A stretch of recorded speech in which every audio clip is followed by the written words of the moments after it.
Mes chers amis de Café Évangile, confiance, c'est moi. N'ayez plus peur. Pierre prit alors la parole.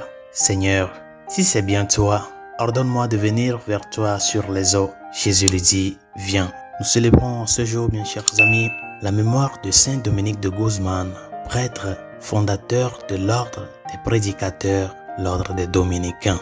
Et le Seigneur, dans l'évangile de ce jour, t'interpelle à venir à lui, à ne pas avoir peur. Et même si tu as des peurs, viens avec tes peurs. Approche-toi de lui, qui est l'assurance, la sécurité totale, avec tes inquiétudes. Les journées mondiales de la jeunesse viennent de terminer. Et l'une des phrases phares et importantes tout au long de l'histoire de JMJ, c'est cette phrase-là, n'ayez pas peur. Et le pape François l'a rappelé maintes et maintes fois aux jeunes réunis avec lui. N'ayez aucune peur, n'ayez pas peur. N'ayez pas peur d'ouvrir votre cœur au Christ. N'ayez pas peur de vous approcher à lui tel que vous êtes, avec ce que vous êtes. N'ayez pas peur. Ne vous faites pas des idées, des prétentions sur comment le Seigneur va vous traiter. Il est celui-là qui vient sauver l'homme et l'homme tout entier. Et par rapport à l'évangile que nous venons d'écouter, du point de vue de notre nature humaine déchue, il y a beaucoup de choses dans cette vie qui nous tentent de craindre. Et c'est pourquoi ce passage de l'évangile doit être considéré comme une action prophétique de notre Seigneur par laquelle il vous dit qu'il veut venir à vous et vous rencontrer dans vos peurs. Venir à toi te rencontrer dans tes peurs. Et toi aussi, mets-toi en chemin avec tes peurs pour le rencontrer. Qu'est-ce qui vous fait le plus peur dans votre vie en ce moment? Ce que les gens diront de vous? De pouvoir se relever et recommencer à zéro après une déchirure relationnelle? De recommencer à construire la vie? Qu'est-ce qui vous fait peur? Souvent la peur est liée à l'avenir et à l'inconnu. Que se passerait-il si ceci ou cela arrivait?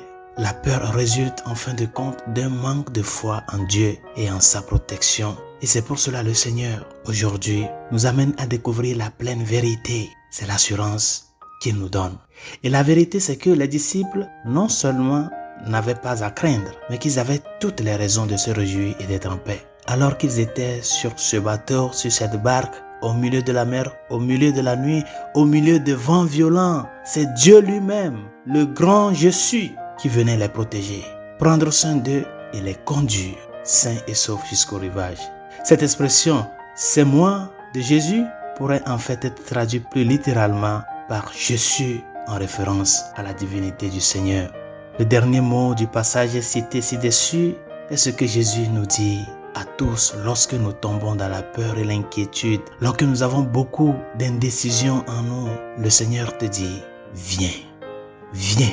Lève-toi et viens, prends courage. Ce mot est un commandement et une parole qui vous est adressée. C'est un bon mot à méditer dans la prière et à entendre prononcer lors de chaque lutte et de chaque peur que vous endurez. Résolution de ce jour, écoute résonner dans tes oreilles ces paroles du Seigneur. Viens, prends courage, viens, approche-toi. Et si vraiment tu te lèves et tu t'approches à lui, c'est là tu parviendras à cette assurance totale. C'est là que tu découvriras le tréfonds du Dieu miséricorde, du Dieu amour. Parce que tout le reste qui t'enchaîne à ne pas s'approcher, ce sont des prétentions. Cherche à le découvrir, à découvrir ses entrailles d'amour ouvertes pour t'embrasser. Bonne journée, Dieu vous bénisse.